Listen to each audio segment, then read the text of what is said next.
Okay. Well, thanks everyone for joining tonight. Tonight we're going to be talking about the 416 fire and its impacts to water quality. This event is hosted by the ANIMAS Valley Grange, and there's going to be a presentation from Mountain Studies Institute. My name is Mandy Eskelson. I'm a Water Programs Research Associate with Mountain Studies Institute, and I'm tonight's meeting moderator, so reach out to me if you're having technical issues. I'm going to give a brief overview before passing it on to Scott Roberts, our presenter tonight, and then we're going to have a question and answer session, and then we'll wrap up. So let's go ahead and get started. Again, this event is put on by the ANIMAS Valley Grange, a wonderful resource here in our community. They've been putting on this wonderful free speaker series on a variety of topics this year, and they've supported numerous Mountain Studies Institute events in the past. And so we really appreciate this opportunity to share these exciting results with everyone this evening, because that's what Mountain Studies strives to do, to offer science that people can use. So that's by researching community questions and bringing that information back to you to use. And so the ANIMAS Valley Grange speaker series has been normally going the last Tuesday of every month, but as things have been changing for a lot of events, we recommend that you check on their Facebook account for announcements for future speaker series.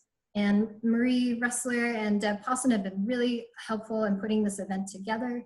Marie or Deb, I don't know if you have anything else you would like to add about the ANIMAS Valley Grange or the speaker series?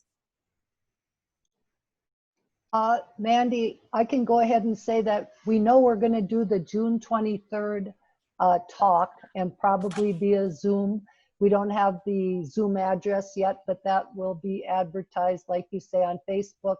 We also, right now, we don't put out posters, but Marie sends around an announcement of all our speaker series, and we're posting it on Hermosa next door. So that's another thing to check for. The June talk on the 23rd is by Tina Sebastian on pollinators and how to protect and promote pollinators. Awesome, wonderful, thank you, Deb. Okay, great, and thank you again so much for the ANIMAS Valley Grange for putting on this event. And so tonight we're going to hear from Scott Roberts about his expertise on this topic, but this research is actually part of a broader research partnership between Mountain Studies Institute, Colorado School of Mines, and then the U.S. Forest Service Rocky Mountain Research Station. And so we're lucky to have regional collaborators help us leverage funding, equipment, lab and data analysis, and they've really allowed us to expand this research project. And in addition to this, this work wouldn't be possible without our amazing funders supporting this effort since 2018. So thank you so much to ANIMAS Water Company, City of Durango, Colorado Department of Public Health and Environment, Colorado Healthy Rivers Fund, Colorado School of Mines, Colorado Water Conservation Board, Community Emergency Response Fund, the Rio Grande Watershed Emergency Action Coordination Team, that's a mouthful, the U.S. Forest Service, Rocky Mountain Research Station, Southwest Basin Roundtable, and Southwestern Water Conservation District. Thank you so much to supporting this research.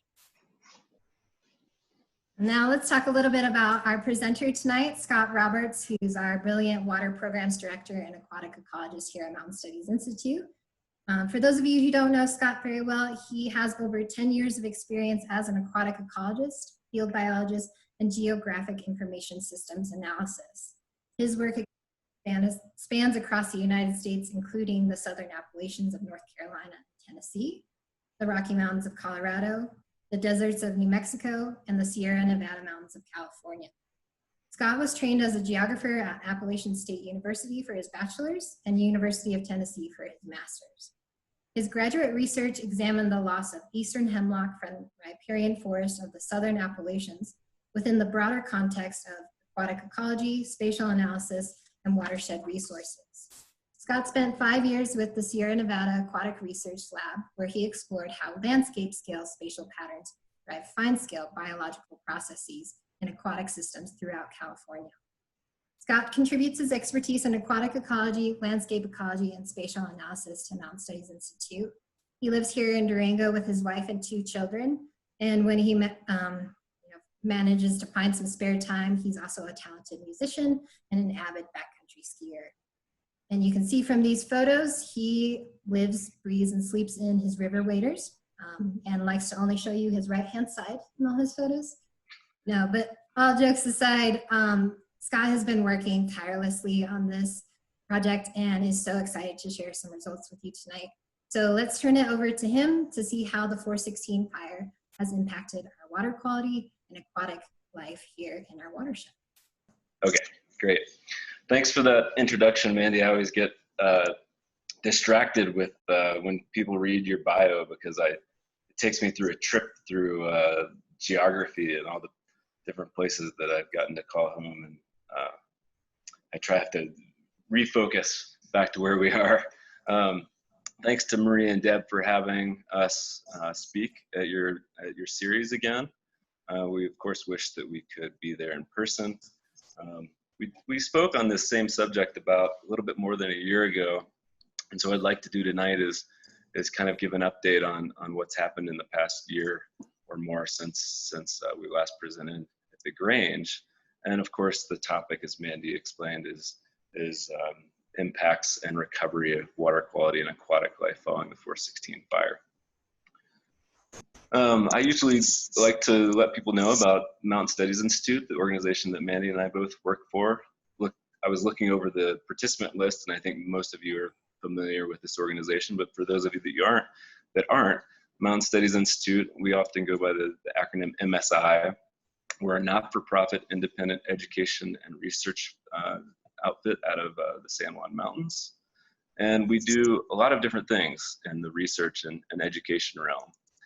We provide educational opportunities for the public, adult education, as well as in the school systems across all age groups, and provide internships for high schoolers and college age students and beyond. We connect scientists and stakeholders, hosting conferences, facilitating collaborative efforts, and finally we do conduct monitoring and research, and that's what we're tying into today. So anytime we talk about a subject matter like the 416 fire, I think it's good to kind of back up and think about the context that this event happened in. And one way to look at that context is by looking at the river, the ANIMAS River, and the flows that were occurring at the time this fire started. Of course, you'll remember that the 416 fire began in 2018, which was a drought year. And on the ANIMAS, we had pretty low flows. What you're looking at now is a hydrograph. It's showing river flows over the past 100 years at the Durango USGS gauge on the ANIMAS. And the gray lines are the kind of river flows dating back to 1912. And along the horizontal axis is time, of course. And you'll see that most of the stream flow, the river flows peak, have a distinct spring runoff peak that is in late May and early June, and then some peaks out in the fall months that are reflective of monsoonal storm events. And the blue line is average. So you see the average height, or the average amount of water that comes down the maximum runoff each year, and you also see the timing of that. So I often ask, well, how high was runoff in a year, and when did it happen? And if you look at the red line, that's 2018. That's when the 416 fire began, and you can see that the peak was lower than what's typical, and it was earlier than what's typical. Let's see. And now you should see a purple line on your screen, and that's the next year, or last year, 2019, which of course you can see was much higher runoff than we typically have, and a little bit later than what we typically see. The runoff peaked in the June, as opposed to kind of the end of May there.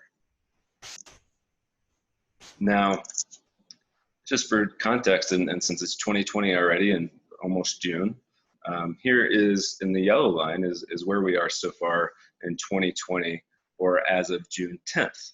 And if you remember, we had a warm spell, and the rivers rose and the creeks rose, and then it started coming back down. And there were a lot of people speculating in our community, including myself, we're thinking, hey, did we reach peak runoff that early?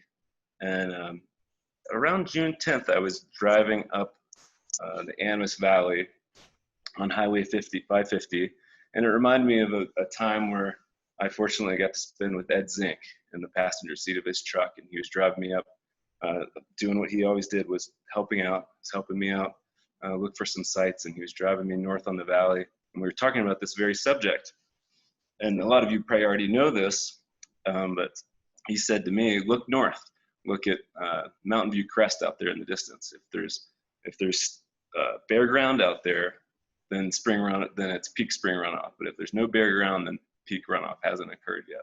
And sure enough, about June 10th this year, I looked out there as I was driving north and thought of Ed, and looked at Mountain View Crest and saw that there was still snow and not much bare ground. And sure enough, Ed was right, and it warmed back up, and we got another pulse of snowmelt that came down and raised our peak a little bit higher so far. Anyway, we may still get some more with the warm weather coming our way.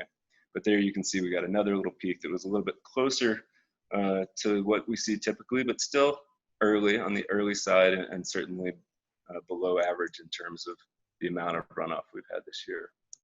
One more way to look at this is this graph.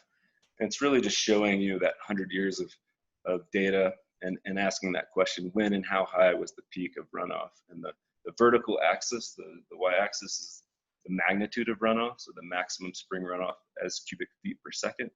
And the horizontal axis there, the x-axis, is the date that peak runoff occurred. And you'll see circled in red are years that we've had substantial fires. You see 2018 there with the 416 fire, 2002 there, the Missionary Ridge fire, and 2013 where we had the West Fork fire. And you can see that those peaks occurred on the early side and on the low side. And unfortunately, so far, 2020 is sitting right on that portion of the spectrum. On the opposite side, circled in purple, you can see 2019, where the peak runoff was later and higher. So anyway, back to the 416 fire, but it's nice to have some context and see where we are to date. It's not just scientists at Mountain Studies Institute that are conducting this research, as Mandy alluded to. It's a team of scientists from Colorado School of Mines, and also the Rocky Mountain Research Station, and Dr. Rust, Dr. Hogue, and Dr. Rhodes all have expertise to lend in post-fire research elsewhere in Colorado, looking at nutrients and aquatic life and metals. So we're really lucky to have them on our team. And the focus of our research is to look at the magnitude and spatial extent of impacts to water quality and aquatic life. So how great were the impacts downstream of the fire and within the fire, within the burn area, and are things recovering? You know, now it's 2020. Soon enough will be 2 years out from this fire. And there's 4 components of our research. One is instrumentation, where we've deployed continuously reading water quality instruments that are capturing pH, conductivity, temperature, dissolved oxygen, turbidity, and recording those on devices continuously for us. And we've deployed those at Junction Creek and also on Hermosa Creek.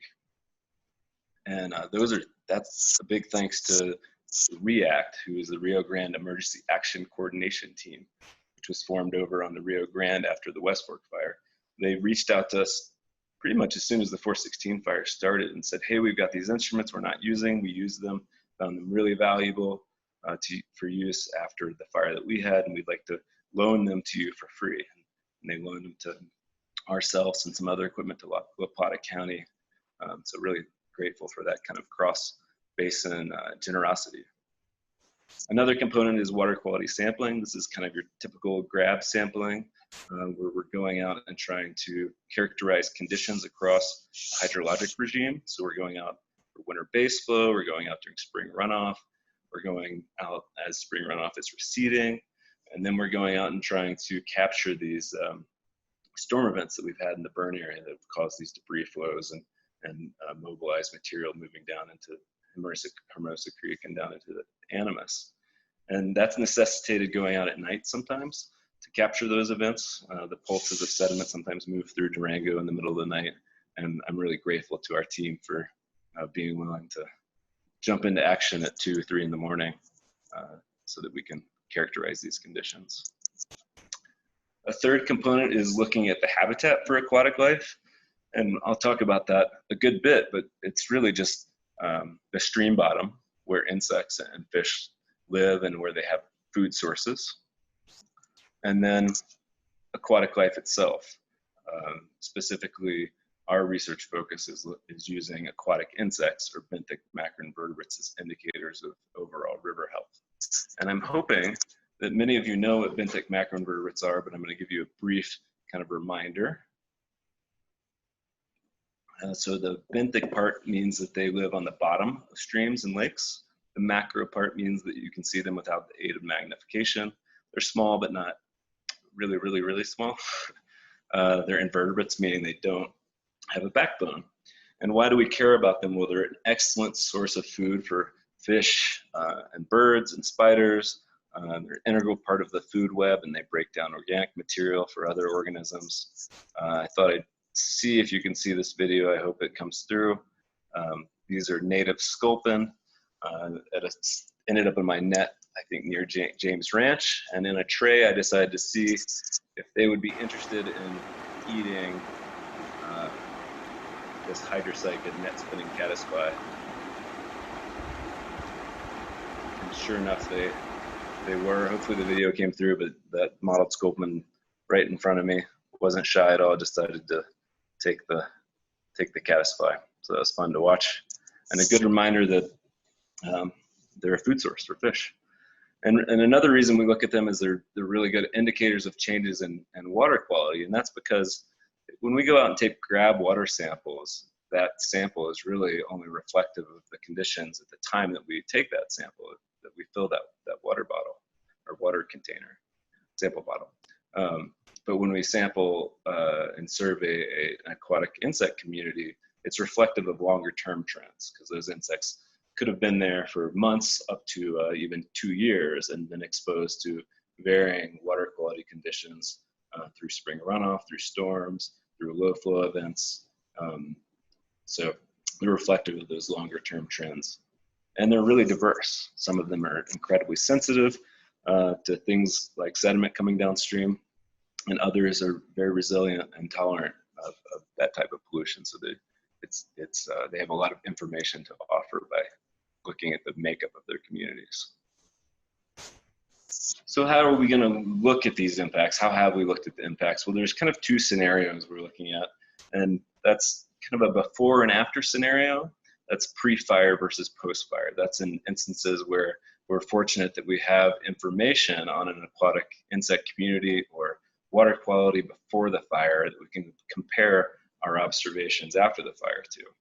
And then we're also looking at burn sites versus unburned sites, especially in instances where we don't have that pre-fire data, then we need a paired unburned site to make that comparison and try to isolate the impact of the fire from other watershed-wide events such as drought. I'm going to show you a map here of where our sites are. This is Durango. This is the Animas River watershed, kind of the central part of it. Durango's on the southern lower part of the screen, and it moves up through the Animas Valley. And there in beige, you can see the 416 fire perimeter centered on Hermosa Creek. And the red dots are our monitoring locations within the burn. So those are our burn sites. And then the green dots that you should be seeing are the unburned sites. Those are upstream of the fire, for example, and so they aren't impacted by the fire. Another site you'll see south of the fire there is on Junction Creek, which of course did not burn. So that's one of our paired unburned sites. And then of course these yellow dots, we have sites downstream of the burn area on the Animas River to see impacts moving downstream. And here I've highlighted labeled a few of the site names. These are the ones that I'll be talking mostly about because one, they're accessible, pretty readily accessible, and we have a good amount of data for these sites.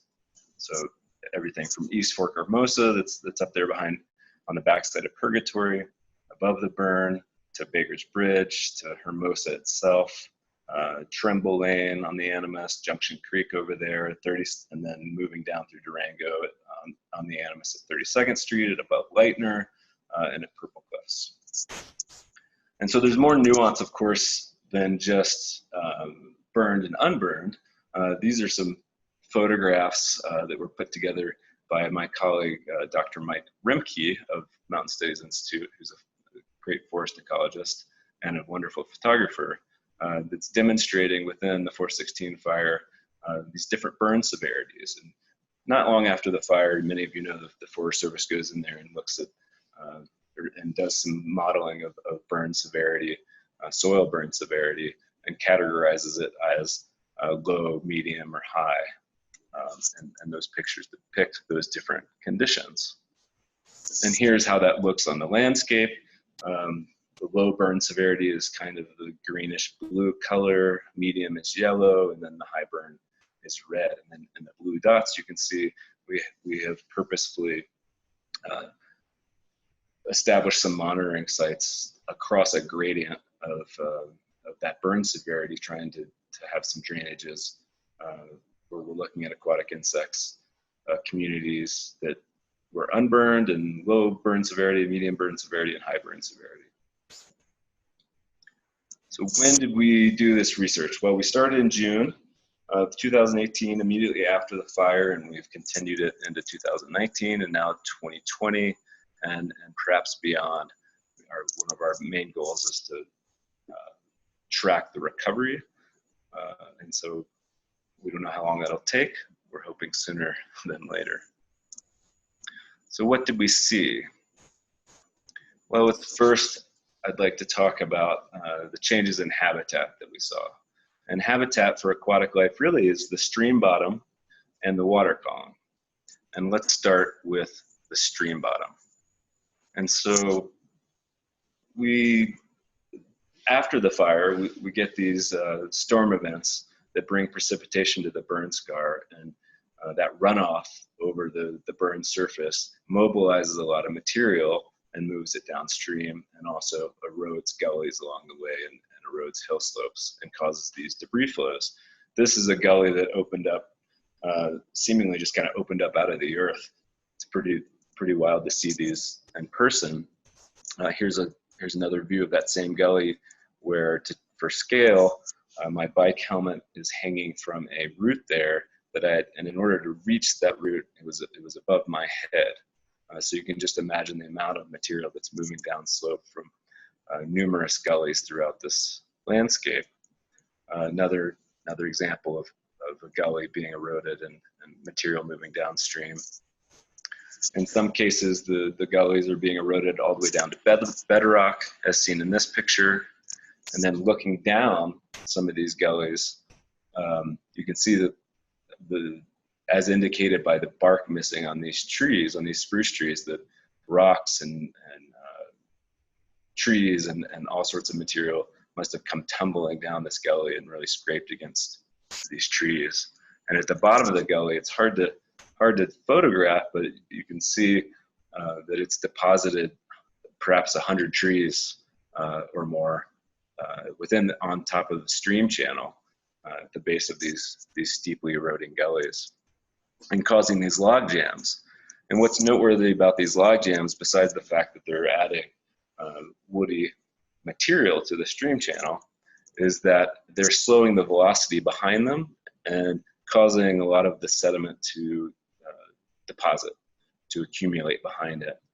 A lot of fines and sand materials is dropping out behind these log jams and basically covering the substrate that was there before. And in many cases, there was nice hand-sized kind of rocks and cobble and gravel that are ideal for fish habitat, and with all this material coming downstream, they're smothered and fines and sand. And it fundamentally changes the habitat for bugs and fish. Now, how did we get at this with data?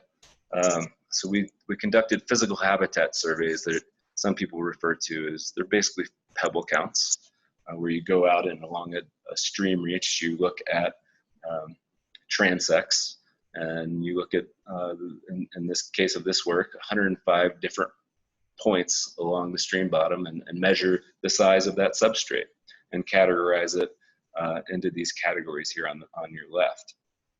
Fine material in that light color, light brown color, is if you stick your hand in a stream and it's kind of the muck that you think of, where you can't feel a sand grain. Sand, that browner color, is if you stuck your hand in there and you can feel the grains of sand between your fingers. And then cobble, I've kind of merged some categories, cobble really meaning about fish about the size of your fist, and then boulder is maybe the size of a small child or something like that, or a person.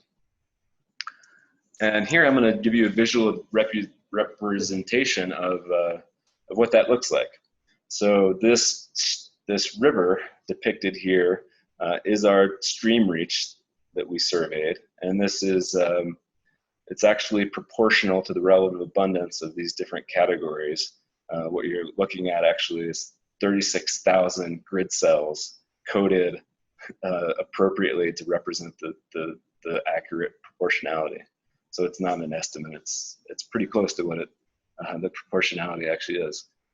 So this is Hermosa Creek above 203 on the lower end of Hermosa Creek. We were lucky to do one of these surveys there in 2016 before the fire, and what you see is that it's very good habitat for fish and bugs, predominantly cobble, which is what they'd prefer, a little bit of fines and sand, and some boulder, but mostly cobble, as indicated by that blue color. And we went back in 2018 in the fall to repeat this survey. We saw a pretty substantial shift, accumulation of a lot more fines, and basically smothering and covering up the cobble that was there, and the erosive power of some of the flash floods eroded away and exposed additional boulders. And so that's why I think that we're seeing a bit more boulders there after the fire. And then here's 2019. We repeated the survey yet again, and here you can see it's moving back a little bit toward that pre-fire condition. The fines have largely flushed out. 2019, we had that big runoff year. It mobilized a lot of material out of Hermosa Creek, out of the ANIMAS River. And so those fines moved out, but it left the sand behind, as indicated by that brown color there. Still, the cobble was increasing, but still much less than the pre-fire condition. And you're seeing more of those boulders, I think, from the erosiveness of some of these flash flood events. So here's what that looks like. You can see the fines and sand material forming as a terrace there on the stream bank, and then some of the heavy rains cleared that away, flushed it, moved it downstream, and started re-exposing some of the cobble and gravels that you see in that photograph that's more favorable to fish and bugs. But that's not the only thing you look at in these physical habitat surveys. The other thing you look at is a food source for insects that fish are dependent on. And one of the ways we look at that is looking at algae. So now you'll notice there's these green blobs on top of the stream rock diagrams. And you can see that in pre-fire, we had 48% of our stream reach had algae. After the fire in 2018, it went down to 25%, and in 2019, we were down to only 6%. So a pretty substantial reduction in algae as a food source for insects. And so you can imagine how those insects that are inflexible in their feeding habits, if they're insects who only like algae, they're out of luck, right? But insects that are more generalist, that maybe can shift food resources, maybe more resilient, and may be able to survive in these changing conditions. We looked at algae another way. as well by placing these artificial substrates in Junction Creek and in Hermosa Creek. And we put them out there, left them for 3 weeks, allowed algae to grow on them, and then we analyzed those for chlorophyll A as a proxy for how much algae was there and growing. And this is an example of kind of the burned, unburned paired watershed assessment, where we're looking at Hermosa Creek that burned and Junction Creek that did not. And there in those containers in that photograph, the one on the left is a tile from from Hermosa Creek, and you can see it's not that green. There wasn't that much algae there. And the one on the right is from Junction Creek, showing a bit more green pigment. And sure enough, chlorophyll A after analysis was 3 to 5 times higher in Hermosa than in Junction. And that's consistent with other fires that our colleagues have worked on, where they found reduced algae production after fire. Let's see, so we talked about habitat in terms of stream bottom, and let's move on to the water column itself. Here is a video, and hopefully it comes through.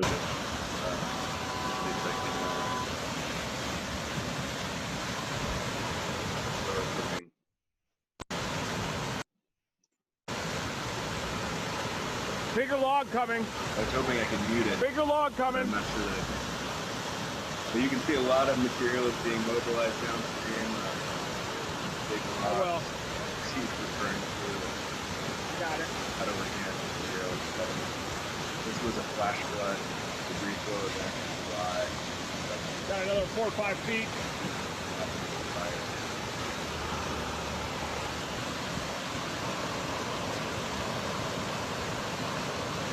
And you can just imagine being a fish or an insect and trying to survive an event like that with that much material moving downstream.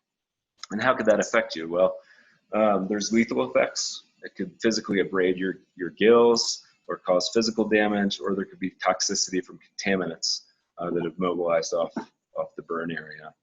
Or there's sublethal effects. We talked about the change in food resources with the reduction in algae.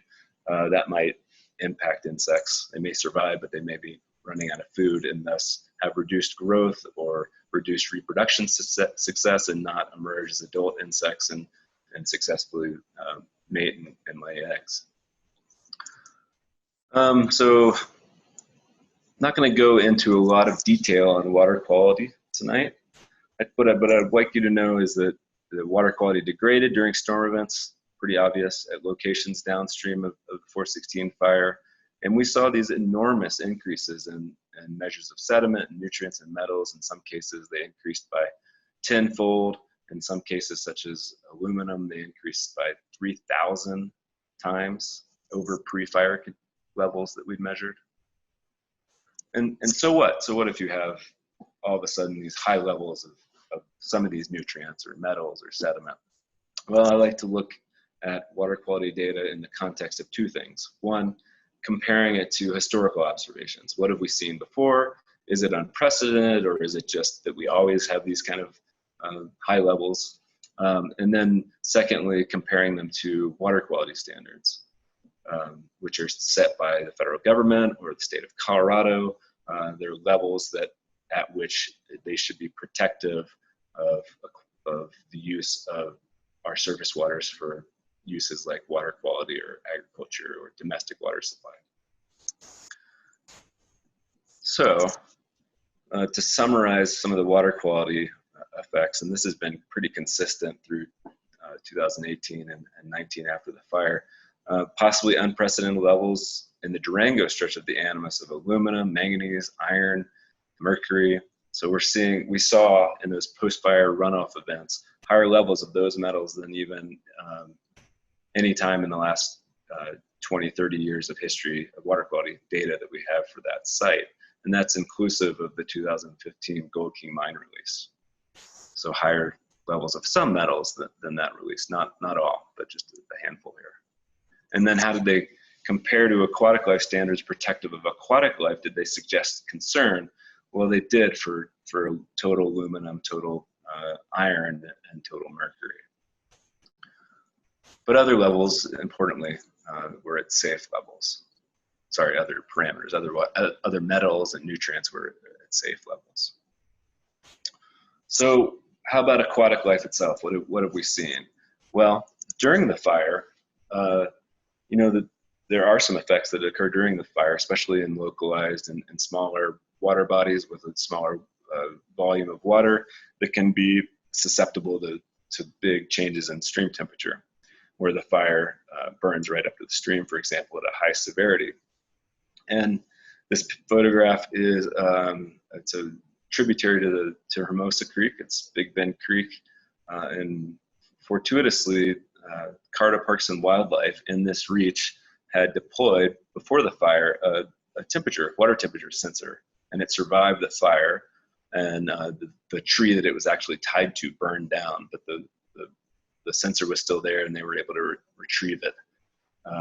And it recorded stream temperature during the fire and showed this enormous jump from being about 50 degrees Fahrenheit to well over 85 degrees Fahrenheit, which is certainly a high enough jump to be a shock and great stress to fish and bugs.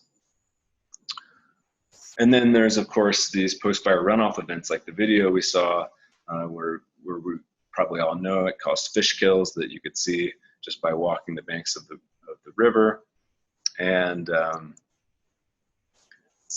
interestingly, the Southern Ute Indian Tribe Environmental Programs Division has a really robust monitoring program. It's very impressive, and we partner with them on some of their benthic macroinvertebrate work. And one thing they did that was really smart is they went out in June of 2018, right after the fire started, and they did some benthic surveys. They collected aquatic insects, and on the ANIMAS River, on their stretch of the river where they have some established sites. And then we had those debris flow events in late June and July. And after one of the larger ones, within 24 hours of the larger one passing through, they went out and repeated their benthic surveys. And what they saw was an enormous reduction in the abundance, the number of insects that were present there. And it was largely due to the decline of one insect that basically went missing from their samples. It was otherwise a dominant species, which is this blue-winged olive pictured here. Baetis is another name for it. And they're a highly mobile species. They're good swimmers, and they readily will drift downstream in response to deteriorating water quality conditions. So in response to disturbance, they'll just enter the stream drift and move downstream in search of a better place to go. So the Southern Ute Tribe captured this really massive drift event of this baited blue-winged olive mayfly during one of these runoff events. And that has to be a great stressor to that species. And so we also have these before and after comparisons. We're lucky that we have fall aquatic insect data and fish data usually collected in the fall before and after the fire. And let's start with fish. Here's information from Carta Parks and Wildlife surveys. This is the ANIMAS River and the Durango Reach. There on the vertical axis is the number of fish per 1,000 feet. And you can see this pretty large, substantial reduction in brown trout and rainbow trout, but then not much of a change in bluehead suckers, which is a native fish. So the bluehead suckers may be more resilient as a native fish than the non-native brown and rainbow that really were hard hit in 2018.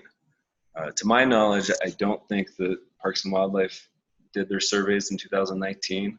I could be wrong, but I think they're on a schedule of returning in 2020 to repeat these surveys this year, which would be great information to know. And of course, they've been stocking since this time, so that influences the populations that they'll be surveying. On a good news side, this is Parks and Wildlife doing a fish shocking survey up on Big Bend Creek, tributary to Hermosa, and verifying that we did have fish survive even within the burn area. At least some fish survived, and in this case, the San Juan lineage cutthroat trout survived. So that's good news. And our before and after fall comparisons of aquatic insects, I'm kind of giving you the conclusion here at the beginning, and then I'll walk you through, and hopefully it'll make sense. But what we saw was after the fire, reduced diversity and a shift in community composition. Really what it was is a departure from the pre-fire conditions. It moved away from the pre-fire conditions toward a stressed condition, and then now it's starting to recover and move back toward that pre-fire condition, and that's what I'm going to attempt to show you here. Using this same kind of river visualization, here's Hermosa Creek above 203, so on the lower end of Hermosa Creek below the fire. This is looking at a really coarse taxonomic level of these insects. You'll see there in the key that we're just looking at mayflies, stonefly, caddisflies, true flies, mites, and beetles. And within each of those groups are hundreds, if not thousands, of species. So we're really just kind of coarsely looking at the data in this example. Again, mayflies, stoneflies, caddisflies, those are the ones there in blue, and the top two in the purple. Those are your species that are more sensitive to changing water quality or degrading water quality. They really are good indicators of high water quality. And so there you see in the pre-fire 2016 data that they, between that light blue, the dark blue, and the purple, those EPT taxa, mayfly, stonefly, caddisflies, made up almost 81% or more of the community. So that's pretty indicative of good water quality and a healthy community. And then when you went back in 2018, you really see this shift in community composition. Again, these are proportionate, and so now you see those good indicators of water quality, mayflies, stoneflies, caddisflies, really reduced in their contribution to the relative abundance, and the true flies, that yellow category, has really expanded. And what's happening there is, if you'll remember, at this site we saw in 2018 a lot of fines and sand material being deposited on top of these cobble, and so those true flies, in this case they're chironomid and midges, are really tolerant of sediment, and actually in some cases prefer those kind of conditions. So they've really capitalized on the change in habitat and taken over that community. And then here's post-fire in 2019, and it's looking better, right? It's going back closer to what we saw in the pre-fire community.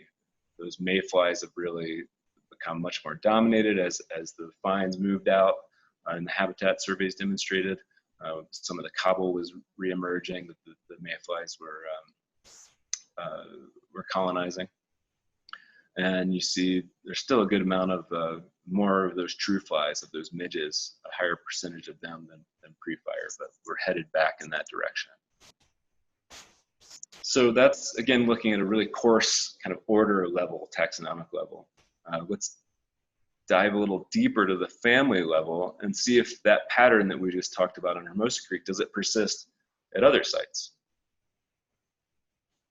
Well, I've made this figure recently, and now it's starting to remind me of like The Price is Right or some sort of video game, but bear with me. I hope that it's helpful to you. But there's broadly, there are going to be pie charts, and they're color coded based on the type of insect. And so you've got your mayflies there in blue, stoneflies in green, caddisflies in brown and yellow, and then your mites and snails in gray, and true flies in red. And remember, those blue, green, kind of yellow, brown categories, those are the ones that are indicative of good water quality. And really the kind of that red category is the one that usually increases with degrading water quality. And so let's look, here's Hermosa. This is just another way of looking at the exact same data we looked at in the river visualization. Now it's a pie chart showing pre-fire, then post-fire in 2018, and then post-fire in 2019. And remember what we wanted to do was see if these same patterns persisted moving downstream. Well, what was the pattern that we were looking at? Remind me of that again. So here it is. In the pre-fire, we saw a lot of mayflies, caddisflies, stoneflies, and not that many midges, and high diversity. You can kind of see the diversity a little bit better at this family level, at just seeing the multiple pie slices there. And then in post-fire in 2018, what we saw was the inverse of that, a reduction in the proportion of mayflies, caddisflies, stoneflies, more of those midges, less diversity overall. And that's really, I think, driven by those habitat changes where those midges are preferential to the sediment that was laid down after the fire. And then in post-fire 2019, what we're seeing there with the big proportion of blue is a high proportion of Baetis, and then that dark red is actually a black fly. And so what we're seeing is Baetis and black fly relative abundance really taking over in 2019. And both of those insects, the Baetis and the black fly, are both readily colonize. So they're one of the first to move in to colonize. So as the cobble is re-exposed and available for insects, and the fines and sands that were covering them is starting to be flushed out, those Baetis and black fly are the first ones to kind of start moving in to colonize them. So this is the pattern we're looking for to see if it persisted downstream. The next site downstream that we have enough data to kind of make this assessment is the ANIMAS at 32nd Street in Durango. And yeah, that pattern holds pretty well there, if not even exaggerated, with the post-fire 2018 being dominated by those midges, and then in 19 seeing more black flies and a bit more baited colonizing after this disturbance event. And then the next site is the ANIMAS above Leitner in town. And here you start to see this pattern is not as strong. It's still there. You're still seeing some of that pattern, the reduction in diversity, increase in midges in 2018, but it's not as strong. And then down the ANIMAS above Purple Cliffs, I think the pattern is almost not there. You know, it's so the effects, the impact from the fire, in my opinion, this is demonstrating that there's less impact as you move away from the fire. The greatest impact is in Hermosa Creek and its sites closer to the fire. And this is pretty, I think, holds up as you move downstream from Durango as well as some of the data our partners, the Southern Ute Indian Tribe, have. So less impacted moving further downstream.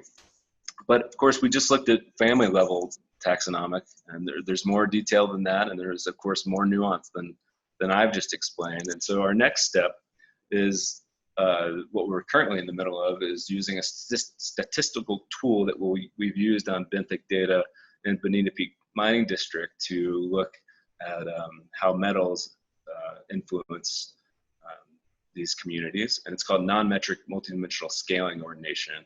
And what we're hoping that it's going to be able to help us do is show this divergence from pre-fire conditions and the trend back toward those pre-fire conditions, and help us differentiate that trend from the trend we're seeing at unburned sites that is due to drought and is also having a change associated with that drought in 2018 and the recovery in 2019 from both the fire and the drought.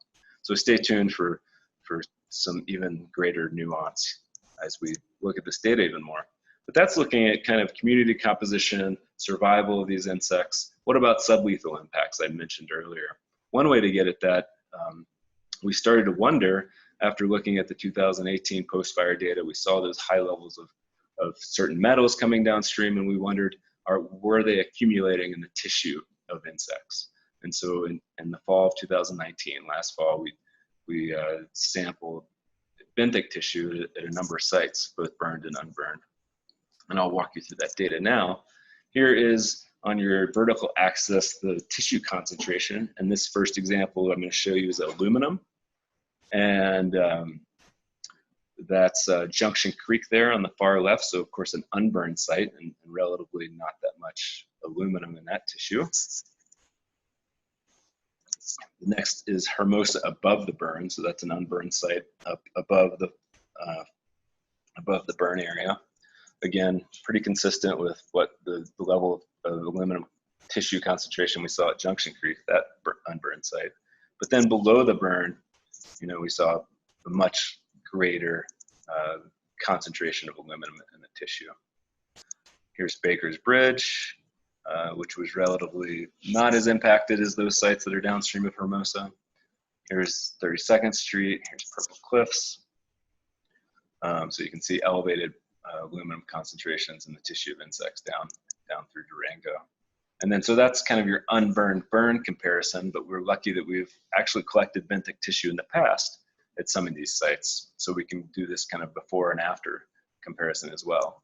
So at that site, the bottom end of Hermosa, below the burn, before the fire, there wasn't that much aluminum in the tissue of those insects. So it gives you more evidence that it's caused by the fire. At Baker's Bridge and at 32nd and Purple Cliffs, those blue bars again are your pre-fire aluminum concentrations, and you can see them jump at those sites downstream of the burn area.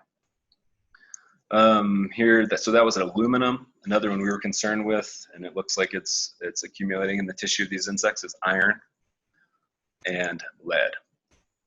And so why do we care about these accumulation of metals in the tissue of insects? There actually is some encouraging evidence that when insects emerge as adults, they have an exuvia, right, that cracks open, and they kind of either crawl out of that or they pupate.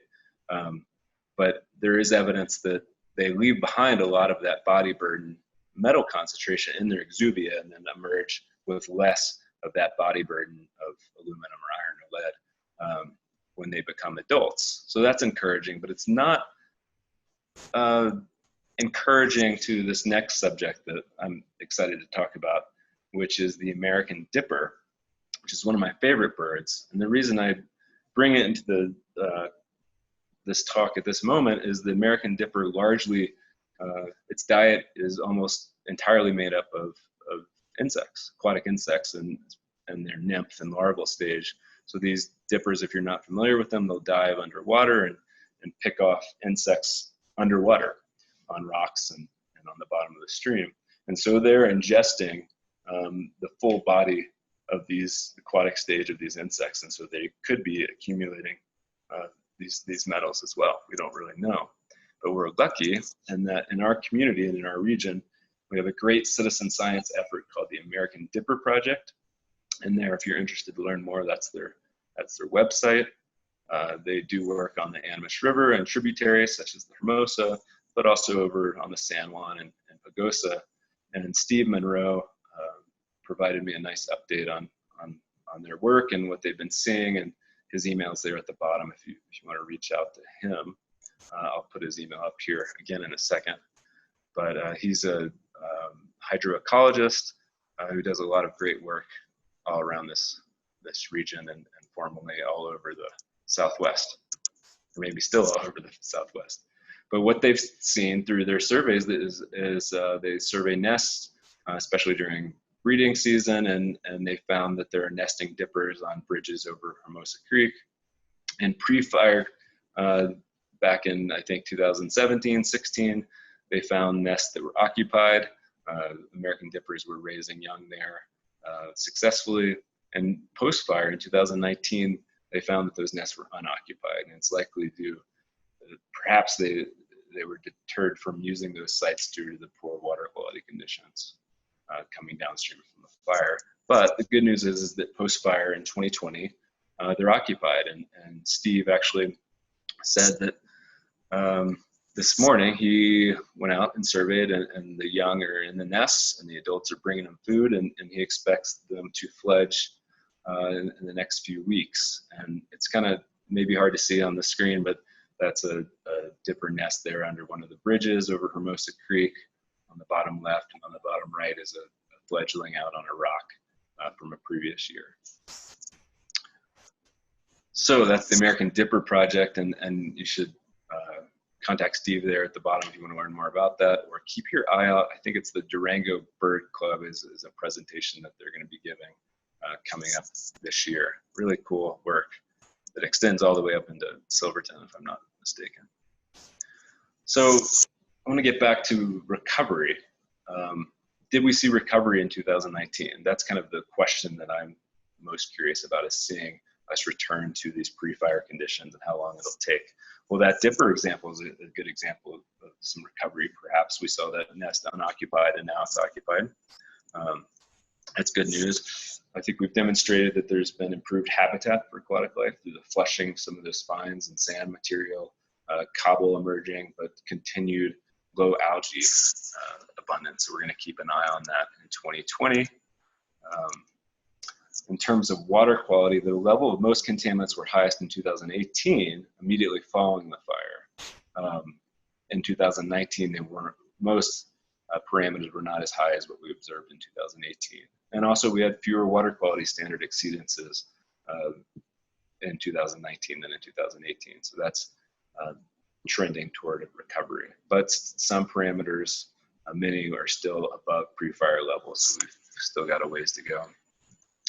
Aquatic insects trending back toward pre-fire unburned community composition, but we're still seeing kind of persisting low diversity, and tissue metal concentrations are still elevated. We'll be, of course, tracking that in 2020 and seeing if we're moving further toward pre-fire conditions, or if it's stabilizing, or what's going on with those communities and with the tissue concentrations of the insects. Another element that we're adding is we're going to look at the metal concentrations in algae and Junction Creek, the unburned site, and in Hermosa, the burned site, as well this year, to see if those metals are accumulating in that food source as well as the insects. So that'll be interesting. So there's more to come as we do additional analysis, as I mentioned, and also continue this research into 2020 and tracking these different research components.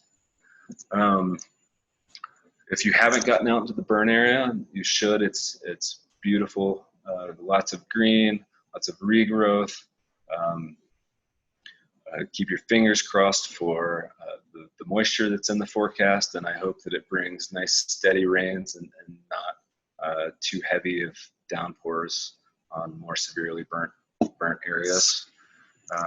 And then I'd also just want to couch this whole conversation in the reminder that, you know, our landscape has evolved through wildfire, particularly our forest and our rivers, and so fire can be a beautiful thing and a necessary component on the landscape. And then lastly, as Mandy nicely articulated, we do want to thank our many partners and funders, and one that I especially want to mention is our community and landowners that have been kind enough to grant us access to research sites, often through private land. So we really appreciate that cooperation in our community. And I think that's all I have. So I believe I'll stop sharing my screen. Thank you so much, Scott. That was a lot of information to digest and super exciting to see that our watershed is recovering. Hopefully all of you can see on the screen a couple of different places that you can access more information. And I will actually try and copy that in the chat box too, in case you want to follow those links. You can, we're going to try and post more of our results as we publish them on the Mountain Studies website. And also there is a booklet for folks to view on the Animas River Community Forum website, where our Animas booklet kind of gives a great overview, tons of information on the state of the river, and we're actually hoping to reveal a version of a story map that's a bit more interactive, hopefully within the next month or so. And then there is information on the American dippers, as well as Steve Monroe's email address. And yeah, like I said, I'll copy this in the chat box. And then now is a great time if folks want to unmute themselves and ask some questions of Scott.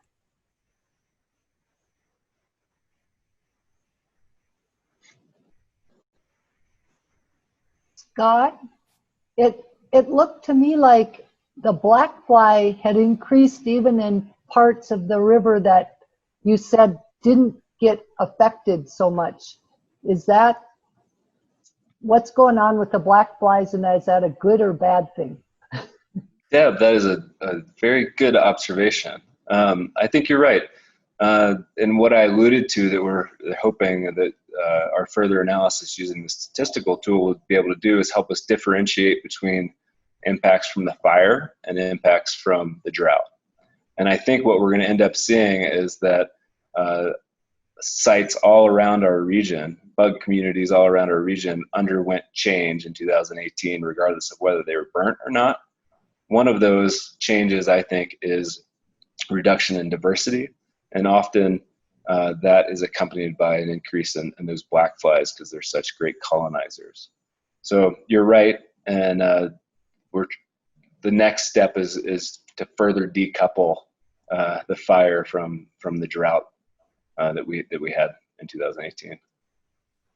And if I could just, another question was, where were those gullies? Because I've walked as far as Dutch Creek, and I'm not sure I saw gullies along that stretch. Were they above that somewhere?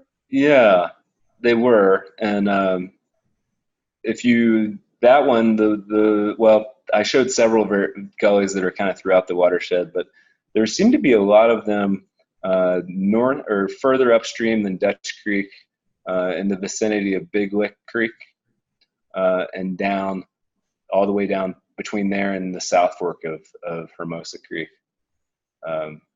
Lots of big gullies and hill slopes that have become completely unstable and slid down into the stream channel and created some different floodplains that'll be interesting to watch over the years.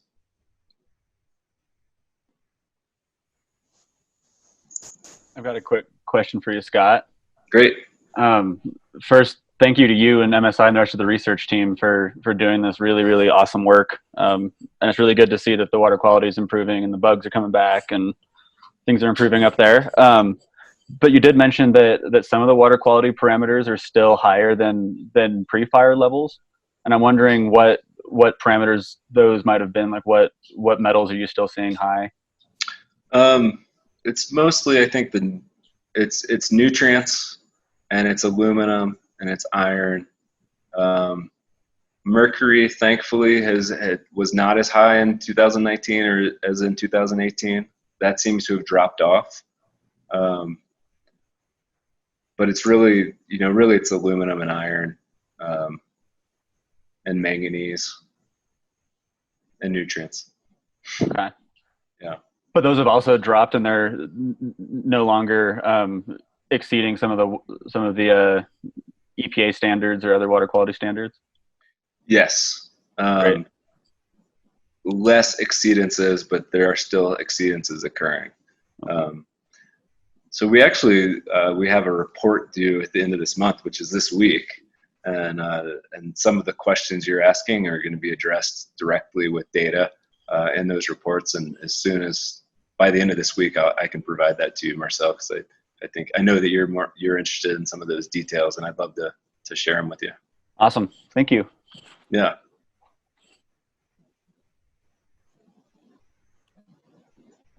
I have another question. Great. So I noticed that Hermosa's lead levels went up, substantially, but from extremely low levels compared to the main stem of the Animas down in town, where even pre-fire the lead was higher than post-fire on the Hermosa. Do you know what the source of that lead is in the Animas that obviously isn't in the Hermosa? Deb, you've got some great questions. So as you know, Hermosa pre-fire was designated outstanding water due to its excellent water quality and healthy aquatic life. So it's not surprising that the lead levels pre-fire were better than the Animas. The question of the lead source for the Animas is actually one that is an active research topic. We're not really sure, and looking at data, you might think, oh, it's coming from the mining district, but it actually isn't so clear cut. It doesn't appear that there's a direct link showing that pulse of lead moving down through the Animas Canyon and down to town. There is some speculation that there is another source somewhere. Perhaps it's in the canyon, perhaps it's somewhere below that. But we do periodically, even before this fire, detect levels of lead in the ANIMAS in the Durango stretch.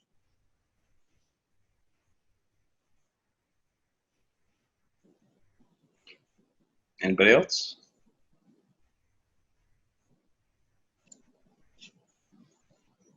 Well, like I mentioned to Marcel, we have, this is ongoing research. We're hoping to provide an update in the next couple of weeks on some of the information we've shared with you now via a report and integrated actually into a 416 story map, as Mandy spoke of. And if you ever have any questions, you're welcome to reach out to us in the future. And I just appreciate everyone's time and interest in the subject.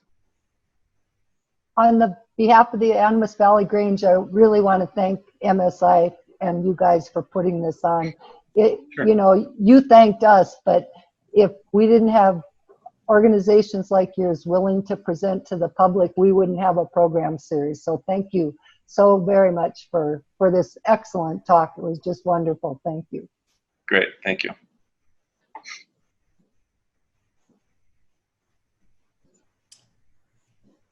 Well, thank you everyone for coming, and Scott, excellent job. Again, we'll be sharing these links with partners, so feel free to keep track of our research as we share it on our website, and check out the American Dippers Project, and hope you guys can all attend the next Animas Valley Grange speaker series as they bring on some great folks and topics. So thank you again, and enjoy the rest of your week. Thanks, everybody. Bye, everyone.